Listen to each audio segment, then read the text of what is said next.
አደይ እንግዲህ ክፍለ ሀገር ሄዳ ከእናቷ ጋር ያው ልዳር ነው ብላ በደስታ ላይ ያለች፣ ግን ደግሞ እሷ ያላወቀችው የታቀደላት ዝግጅት ነበረ።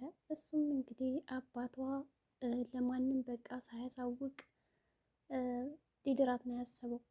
ሊድራት ያሰበውም ደግሞ ለዴብ ሳይሆን ለሌላ ሰው ነው። እንግዲህ እሱ ከሚፈልገውና ባለፈው ራሱ እንዲሁም ደግሞ ከገጠር የወጣችበት ሰው እያላገባም ብላ ጥለው ሄደችውን ነበረ። ይሁን እንጂ አደይ በደስታ ነበር የሄደችው ወደ ገጠሩ። ምክንያቱም እናትና አባቴን ካሁን በኋላ አስደስታለሁ፣ በትዳርም ስኬታማ ሆናለሁ፣ ያውም ደግሞ ከምወደውና ከማፈቅረው ልጅ ጋር ተስማምተው ሊድሩ ስለሆነ ደስ ብሎኛል በማለት ሄዳም ነበረ። ግን ደግሞ እሷ እንዳሰበችው አልነበረላትም ጉዳዩ። በመጀመሪያ ደረጃ እናቷ አታገቢም የሚል ምላሽ ነበር የሰጠቻት። ይሁን እንጂ እንዴ እኔ እናቴን ላስደስት ባልኩ ይህ እንደዚ አይነት ነገር እንዴት ነው የሚመጣብኝ የሚችለው በማለትም ከራሷ ጋር ሆና በመነጋገር እና በማልቀስ ላይ እያለች ወጣ ብላ በተቀመጠችበት እንግዲህ ድንገት አለ ሊመጥቶ ነበረ። በሌላ በኩል እንግዲህ ብርሃኔ እናቷን ጠይቃታለች። ለምንድን ነው እህቴ እንዳታገባ የፈለግሽው በማለትም ስትጠይቃት ለአንቺ ብዬ ነው የሚል ምላሽ ነበር የሰጠቻት።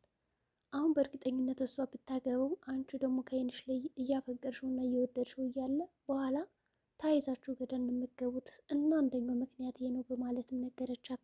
በሌላ በኩል እንግዲህ ፍቅር መቼም ቢሆን አደይን አታገባም እያለች እየፎገረች እንግዲህ ዴብን ለራሷ ለማድረግ እያማለለችው ነው። ይሁን እንጂ አሹ ይህን ነገር ነቅቶባታል።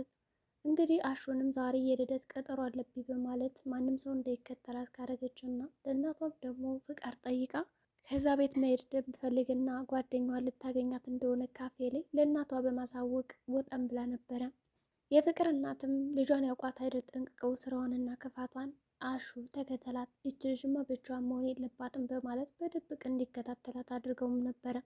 ይሁን እንጂ አሹን በድብቅ ከተከታተላት በኋላ ካፌ ነበር ያገኛት። እሺ ከዚህ ምን የመሰለ ካፌ ነው አይደለ ልደት አለ ምናምን የምትይው፣ ታዲያ የት አሉ ጓደኞች የቀጠርሻቸው በማለት ይጠይቃታል። ፍቅር አንተ ምንም አይመለከትም፣ ይልቅ ከዚህ ቦታ ተነሳ፣ ይህ ቦታ ለአንተ አይመጥንም፣ አታይም እንዴ ሰዎቹ እየተጠቋቆሙብህ እኮ ነው፣ ለምንድን ነው የማይገባህ? እና ተነስተህ ብትሄድ ነው የሚሻል እያለች እንግዲህ በለበሰው ልብስ ለማሸማቀቅ ሞክራለች። አሹ ቀብራራው ደግሞ እኔ ምንም አይመለከተኝም፣ ማንም ሰው የፈለገውን ነገር ማለት ይችላል እና የለበስኩት ልብስ ደግሞ ያን ያክል አስነዋሪ አይደለም በማለት እንግዲህ በለበሰው ልብስ አሸማቃ ብቻዋን ሆና ከዴብ ጋር ማውራት ነው የፈለገችው። ግን አጭሬ ምንም እየተነሳ አልነበረም። ይሁን እንጂ እሺ እኔ እኮ ከማን ጋር እንደሆነች ስላላወቅሽ ነው እንጂ ከዴብ ጋር መሆንሽን ማባቅ ምንም ችግር የለውም ነበረ፣ ተከትዬሽም አልመጣም። ስለዚህ ዴብ ከሆነማ እትዬ ራሱ ስትጠይቀኝ ከዴብ ጋር ነበረች ብዬ እናገራለሁ፣ ስለዚህ መሄድ አለብኝ በማለት ቢነግራትም እሷ ግን አይ እናት የማይን ነገር ማወቅና መስማት የለባት በጭራሽ እንዳልነግራት በማለት ነበር ፍጥጥ ያለችው። አሹ ሁኔታው ግራ ቢያጋባው ምንድን ነው ልጅ አላማዋ? ለምንድን ነው የማነግረው? ወንድምሽ አይደለ የሚል ጥያቄ ማነሳላት። ዴብም እንግዲህ አቻኩላ ነበር የጠራችው። ይሁን ብላ ደግሞ ዋሽታ በጣም ተጨንቃ እንዳመማትና ፈጥኖ እንዲደርስላት አድርጋ ነበር የጠራችው። ዴብም እንግዲህ የዋ ስለሆነ ፍቅር እንግዲህ ምንም ብትሆን አብሮ አደጌ ናትና ላስከፋት አልፈልግም በማለት እንደደወለችበት ነበር ሄደው።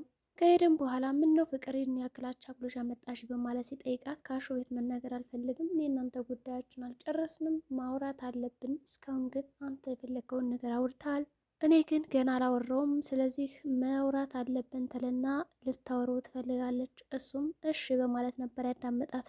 እንደምትፈልገው አሁንም ድረስ እንደምትጠብቀው ነገረችው። ዴብም አመናጭቆ ከዛ ካፌ ጥሏት ይወጣል። በሌላ በኩል እንግዲህ ቤዛና ወንድሟ ያቀዱት እቅድ አለ። በዚች ምድር ላይ እንግዲህ ሊሊ ፏድልት ብላ ስለምትኖር ስቃይዋ እየበዛባት ነው። በአንድ በኩል አክስቷ እስካሁን ድረስ እየተፋታቻት አይደለም፣ እንዲሁም ደግሞ ቤዛ ራሱ ከሞተች በኋላ ሀብቷ የኔ ነው የሚሆነው በማለት እንግዲህ ቤዛን የሆነ ነገር ለማድረግ እየሞከረች ነው። ከወንድሟ ጋር ተመሳጥራ መርፌ አልወጋም ስትላት እንግዲህ ሌላ ክኒን ሰጥታ ሊሊ ከዛ ሐኪም ቤት ወጥታ ራሷን ስታ እንድትወድቅ ነው እንግዲህ እየፈለገችው። ለሊሊም እንግዲህ አላስፈላጊ የሆነ መድኃኒት ሰጣት። እንዲሁም ደግሞ መውሰድ የሌለባትን መድኃኒት ከሰጠቻትም በኋላ ሊሊ በቃ አይምሯ ውጥርጥር ይላል፣ ትጨናነቃለች። ከዛ ሆስፒታል እንደምንም ብላ ትወጣለች ማለት ነው። ከሆስፒታሉም ከወጣች በኋላ እንግዲህ መንገድ ላይ ገጀራውን ታገኘዋለች። የሚገርም ነው እኮ እንግዲህ ራሷን አሳልፋ ሰጥታለች። ገጀራው እንግዲህ እሷን ይፈልጋታል። ምክንያቱም ሊሊ አሁን የገቢ ምንጭ ነች። ምክንያቱም አክስቷ እሷ ልጅ ፈልገህ ካላመጣህልኝ የ6 ወር ደመወዝን አልሰጥም፣ ደሞዝ የሚባል ነገር በጭራሽ ስለከለከለችው እሱ ደግሞ ደሞዜን ለመቀበል ስል በእርግጥ በቃ የፈለጉትን አድርጌ መውሰድ አለብኝ ብሎ ስላሰበ እሷን ያለው አማራጭ እሷን መውሰድ ነው። ይሁን እንጂ ወዲያው ሲያየት ነበር የደነገጠ። ተገርሟልም። እንግዲህ አጅሬ ዳይመንድ ነው ጭንቅላቱን ፈንክተው ጎዳና ላይ እንዴት ያደረገው። ያው የባቡሬ እናት እንደታገተች ሁላቸውም ሰምተዋል። ባቡሬም እናቱን በመፈለግና በሌሊ ጉዳይ ተጨናንቆ ባለበት ሰዓት ያው መንገድ ላይ አግኝቶ ሳለ ይህ ገጀራው የሚባለው እንግዲህ አንድስ የሚያክል ቢላዋ ይዞ በዚህ ነው ሰንጥቅ የምጥልህ ዞር በሌለኝ ከመንገዴ በማለት አስፈራርቶት ባቡሬ እንዳይከተለው አድርጎ ነበረ። እናቱንም እንግዲህ ከቤዛ ወንድም ጋር ለአደራ ሰጥቶ ጠብቃትን እስከምመለስ ማንም ሰው እንዳይወስዳት በማለት ጥሎት ነበር ሄደው። የቤዛ ወንድም ልቡ ራራህና እናቱ ስለሞተችበት በእናት አይጨክንም። ምንም ቢሆን አዝኖና በትዕግስት ደግሞ ጠብቆ ሊለቃት ነበር ያሰበው። ግን የባቡሬ እናት አሁንም እየለመነችው ነው። እባክህ ልጄ ፈታይ ልቀቀኝ ስትለው ጭንቅ አለው። በአንድ በኩል የገጀራው የሚባለው የትም እንዳትሄድ ሲጀምር የጠራው እኮ ይችን ሴትዮ እንድትጠብቅልኝ ነው እንጂ ለሌላ ጉዳይ አይደለም። ስለዚህ ያልከውን ነገር ማድረግ አለብህ፣ ያለዛ ደግሞ የከፋ ነገር ይገጥመዋል ብሎትም ነበረ። በዚህ ምክንያት ከዚህ ጉዳይ እኔ መግባት አልፈልግም ነፃ አውጣኝ ቢለውም ገጀራው ግን ሳይፈልግ በግዱ ከዛ ጣልቃ እንዲገባ አድርጎታል። ይሁን እንጂ ተነሽ በይ አሁን ባቡሬ መጥቷል፣ ይህም ቦታ አውቆታል። ስለዚህ ልጅሽን እንዳያገኘን ከፈለገ ደግሞ ቦታ መቀየር አለብን ብለው እየወሰዷት እያለ እናትም እንግዲህ ሁል ጊዜ ቦታ የምትቀይሩት እናንተ ልጅ ቦታውን ሲያውቅባችሁና ሲደርስባችሁ ነው። እኔ ደግሞ ዛሬ የመጣ ይምጣ እንጂ ከዚህ ቦታማ ልንቀሳቀስ አልችልም በማለት ጉዳዩን ነግራቸዋለች።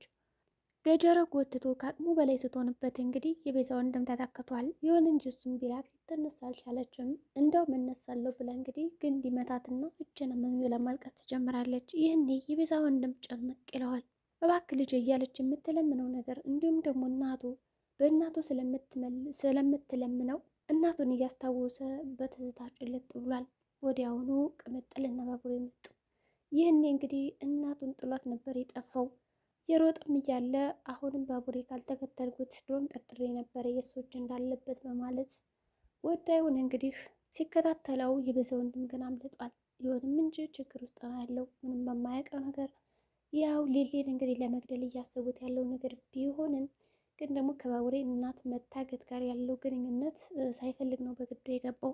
ዴቭም እንግዲህ የቤዛን ወንድም እየተከታተልኩት ነበረ እና መለጠኝ በማለት ከዛ ቦታ እንዲደርሱ ያደረገው እንግዲህ ዴቭ ነው። ጥሩ ነው ተከትሎት እያለ ግን መንገድ ላይ ይጠፋበታል። ቅምጥልና ባቡሬ ግን በእርግጠኝነት ይህ መንገድ ጫካ ውስጥ ነው ያለው በማለት ያው ጠርጥረው ወደ ጫካው ከሄዱ በኋላ እንግዲህ ጫካ ውስጥ እሷ እንዲያገኟት አድርገዋል ማለት ነው።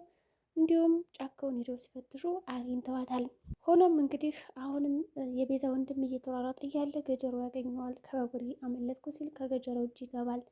የት ናት ሲለው እንግዲህ መጡብኝ ጥያት ሮጥኩን የነፍሴን ለማዳን በማለት ሲነግረው ገጀራው አንተ የማትረባ አሁንም እኔ ራሱ ልለቅ አልችልም ያችን ሊሊን ካላመጣልኝ በስተቀር ብሎ ያፋጠዋል።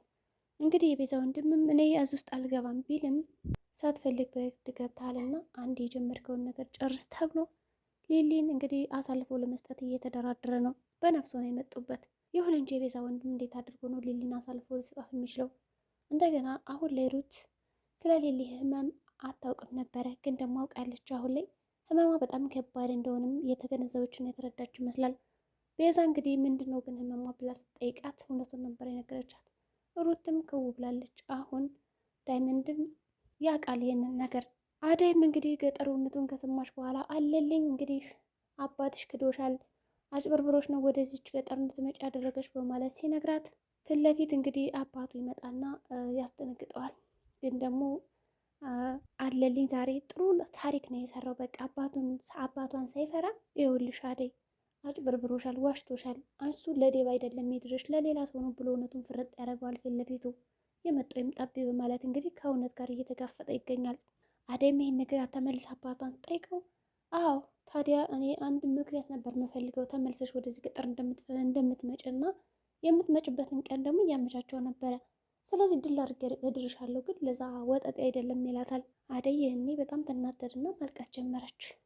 ውሸታም አባት የለኝም እንደዚህ ብላ ጠቅጥቃቸው ልትሄድ ስትል አባትም እንግዲህ ፈጠን ብላችሁ ያዟት፣ ከዚች ገጠር መውጣት የለባትም በማለት እንግዲህ ለአዛዞቹ ወይም ደግሞ ለአሽከሮቹ ላለልኝ እና ላጎቱ ለወንድሙ እንዲሁም ደግሞ ለጫኔ ይነግራቸዋል። አደይም እንግዲህ መንገድ ላይ እየሄደች እያለ በጫኔ ትያዛለች።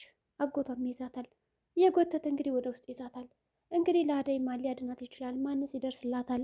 ሳትፈልግ በግዷ እንግዲህ ልታገባው ነው ወይስ ደግሞ ዴብ ልቡ ይነግረዋል ይሄን ነገር?